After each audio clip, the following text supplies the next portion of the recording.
Welcome back to the podcast. I'm Kristin Phillips-Hill, and today's conversation is about human trafficking, accountability, and the work being done right here in Pennsylvania to combat it. I'm joined by my good friend and colleague, the gentleman from Jefferson County, Senator Chris Dush, who has helped leading the bipartisan, bicameral Anti-Human Trafficking Caucus. Senator Dush, thank you so much for being here. Well, thanks for asking me again. It's good to be back with you on this podcast and the work that we've done over the last several years. And I'm really excited that you are one of our founding members of the Anti-Human Trafficking Caucus. This is a working caucus, and it's very unique. It's the only one in the United States that's bipartisan and bicameral. So let's start off simply. Okay. So what is this caucus focused on, and why now? You and I have worked for a long time on human trafficking. Yes. We've been in the trenches on this issue, but what really spurred you to create this focus and establish this caucus now? Well, it's very simple. You were key in helping get the Buyer Beware Act through, but what I kept seeing was that there was politics is what it is in every legislature. And while I was down at the JUST conference, the Stop Juvenile Sex Trafficking Caucus that Shared Hope International puts on, I was the only legislator down there. I felt like a unicorn, and they mobbed me when they found out that they had a legislator there. All these survivors, and there were 1,100 people down there. Wow. And when they tell you their stories, I have to tell you, you can never unhear them. I completely agree with that. And I was so grateful. There was a woman who really got me engaged on this issue. Her name was Jan Wilson. And, I'm so grateful that she slowly educated me, because yes, the stories are so horrific. It's really difficult to wrap your mind around them.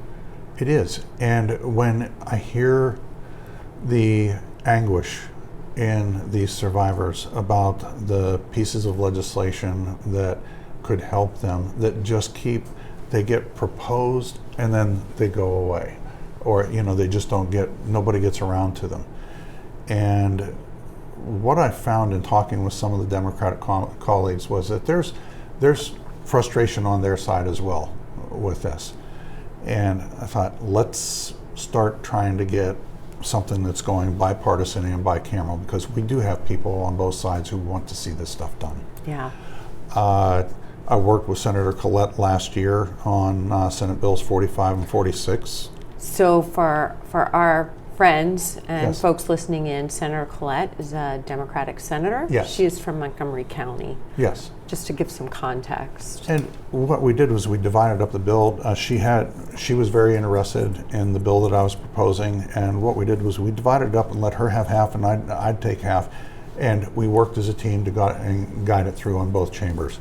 That happened, and what the significance of that was, people saw that, oh, he really doesn't care whose name's on the bill.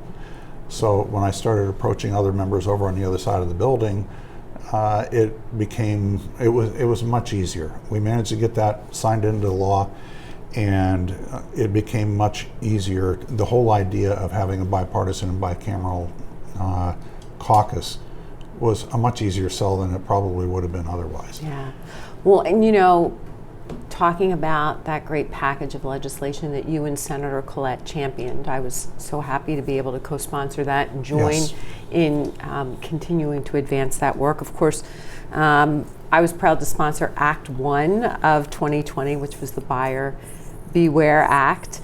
You didn't vote on that here. You were still over in yes, the House, but I had your great support over there. I really appreciated it.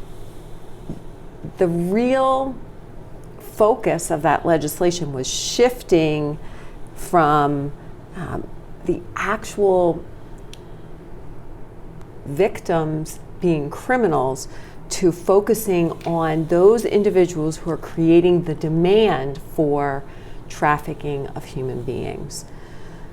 I think that was really huge. I wasn't comfortable with the title or the name of that bill. It just made me cringe. And I remember Jan saying to me, that's good. That's exactly what Exactly. we want people to do, right? So we've made that that law in the Buyer Beware Act. We built on it with the work that you and Senator Collette did. So from your perspective, has that made a difference? Well, what it has done is it's made some of the buyers take a second look. I'm fairly certain that that's started to happen. But there is more that needs to be done. The focus has, for too long, way too long, been on the people who are caught up as victims in the human trafficking area. Nobody wants to become a prostitute. And Jan used to say that to me all the time. Children will say, I want to grow up and I want to be a firefighter, or I want to be a nurse. Yes. No child ever wakes up, goes to school and says, hey, one day I want to grow up and I want to sell my body.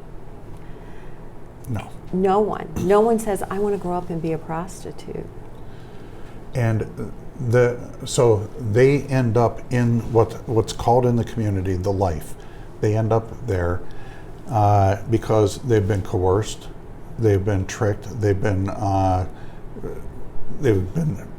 drug overdosed, and then started in it. The traffickers get video of them and then say, "You want to have this at your church, you know, or whatever," and those people are hooked and they're felt trapped. One of the things that we have to do, and we are going to continue to add more legislation that will go after the buyers, because we have to increase the penalties and we have to make sure that law enforcement, education is a big part of what this caucus is doing. We have to make sure that law enforcement and the prosecutors understand that these people are victims, and we're working on legislation to give exemptions from prosecution on some areas, like the prostitution related charges, as well as give immunity from prosecution for some offenses when the offense, and we got to be careful that we're not making this big enough you can drive a truck through it, but vacature, where if somebody actually is forced by their trafficker to commit a crime, and the traffickers will do that in order to have a negative impact with law enforcement and the courts, and then the trafficker comes back and says, I'm your savior. So it's the Stockholm syndrome kind of thing, where they get their victim to be more indebted to them and also afraid of the police. There are a whole lot of different pieces of legislation that we've got to work on it. There are gaps, yes. Right? And so we've done great work. Yes. There's still much more work that needs to be done. Just like every other type of crime, the criminals stay a couple of steps ahead of the law. So closing those gaps, I certainly think is really important. That's why I'm really thrilled to be able to be part of this effort. And you know, I think it gets back to this, we have to identify that victims are not criminals, victims are victims. And the biggest issue is if you are buying, you are part of the problem. You are the criminal. You're the trafficker. If you're buying, you're the trafficker, and you're just one partner in that trafficking model. So education, like I said, it's key, and a lot of our legislation is geared towards educating people. But one of the things, we'll get back to this, but one of the things I would like to have the people who are listening today and watching today understand is that if we've got a number of great resources around the Commonwealth, and if you've got one of those organizations that wants to come into your school and educate the administration, educate the parents through the parent-teacher organizations, the teachers and the students in an age-appropriate way, we've already, with some of the things that we've been involved with, the members on the caucus, the trainings that we've had, we've already saved lives. And that's, I mean, it's very comforting, but we also understand, because we know that what we're hearing back from these school meetings and stuff, that there's a whole lot more going on out there. Well, and I think this has been something we've been trying to counter. This is something that a lot of people perceive to be happening in foreign countries, in big cities. This is not something that's happening right here in our communities, but that's exactly what is happening. It's happening in our communities. It's happening up in Jefferson County. It's happening down in York County. It's happening all across Pennsylvania. Talk about why this issue is so important now. You know, I always think about us being the Keystone State. We are at the crossroads of so much that happens. We're at the crossroads of our nation's economy. We're at the crossroads of our nation's transportation sector. And I think that really impacts this huge problem that we're seeing. But talk to me about your perspective on why this issue matters so much right now. Well, I'll give you two different areas. First of all, Jordan Pine with Green Light Operations, she was over in Thessalonica, and she was doing volunteer work with human trafficking going on over there. It is the hub of Europe for human trafficking. So they're going around the table when she first gets there, and they're asking, okay, introduce yourself, tell us where you're from. And she said she was from Pennsylvania, and the first thing out of somebody's mouth was, oh, are you near Carlisle? And Jordan's, how do you know about Carlisle over here? That's the East Coast hub. We are the Keystone State for the wrong reason in this instance. The trafficking that's coming through because of our interstate system, and we're access about 40% of the U.S. population within about 10 hours drive. This is the hub on the eastern coast. And since we're talking about people in your district, well, it's not, but it's close by. One of the survivors I met down at the Just conference, she had testified against her uncle. He had gotten locked up for sexually assaulting her. The parents divorced. The father moved away. Then shortly thereafter, a youth pastor came in from the town where her father was. The youth pastor started trafficking her and some other kids. She told her father about it. Her father said, set up a meeting, we'll take care of this. Dad came, and they both raped her. And the trafficking continued both in Lancaster and Chester counties. This is happening in our communities. We have mothers selling their kids or renting out their kids for drugs. And that's happening in our communities. And it's not, there's no socioeconomic aspect to this either, because one of the survivors I talked to, she's out of the Epstein thing. She's from an upper middle class, I won't go any further than that, but background. And Judge Lung, he's out in the public about this from out in Colorado. His father was a dentist and trafficking his son. So this is, there's no socioeconomic or racial, any kind of thing that you ever want to try and divide people up on. It doesn't matter. It's, as we sit here, you know, I've worked on these issues for a while, and I still just find it so reprehensible, so unbelievable, and just so terribly, terribly distressing to think that this happens to innocent people every day.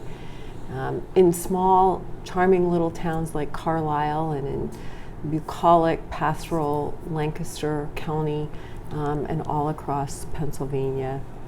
When we look ahead, when you look ahead, what does success look like for this caucus?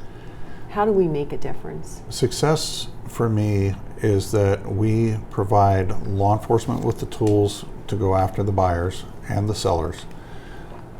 our students are educated, our parents are educated, and the awareness is out there. And every pillar that we're working on, the survivors, they need to know that there are people out there that actually care. I'll give you an example there too. Center County had a bust on a ring that had been going since back in the Polaroid days. And they just busted these two guys from Huntington and Center counties.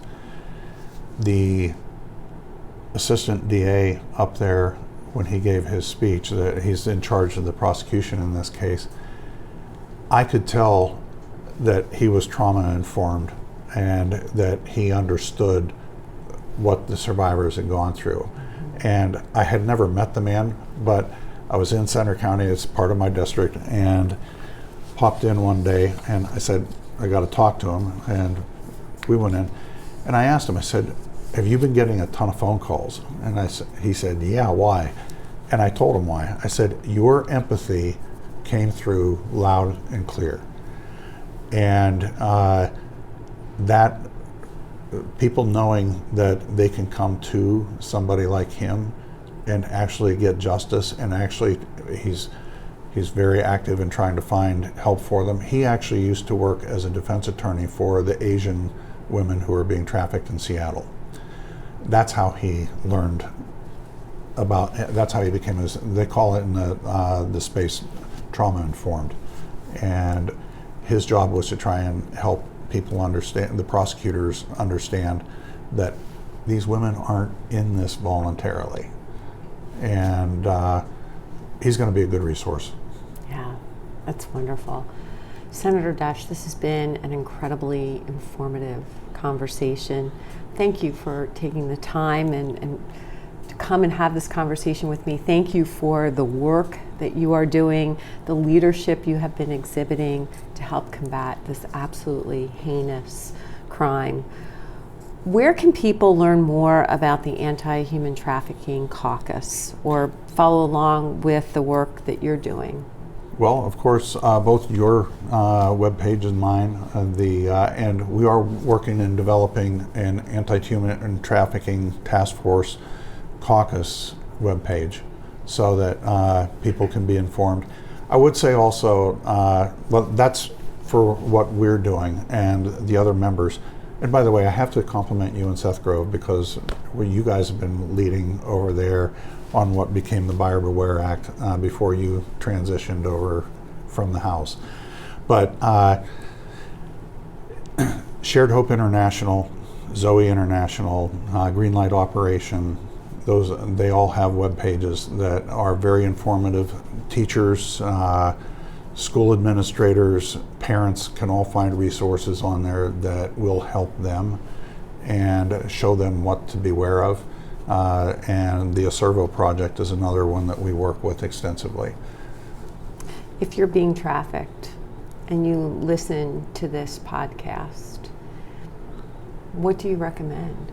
Where would you tell someone to go?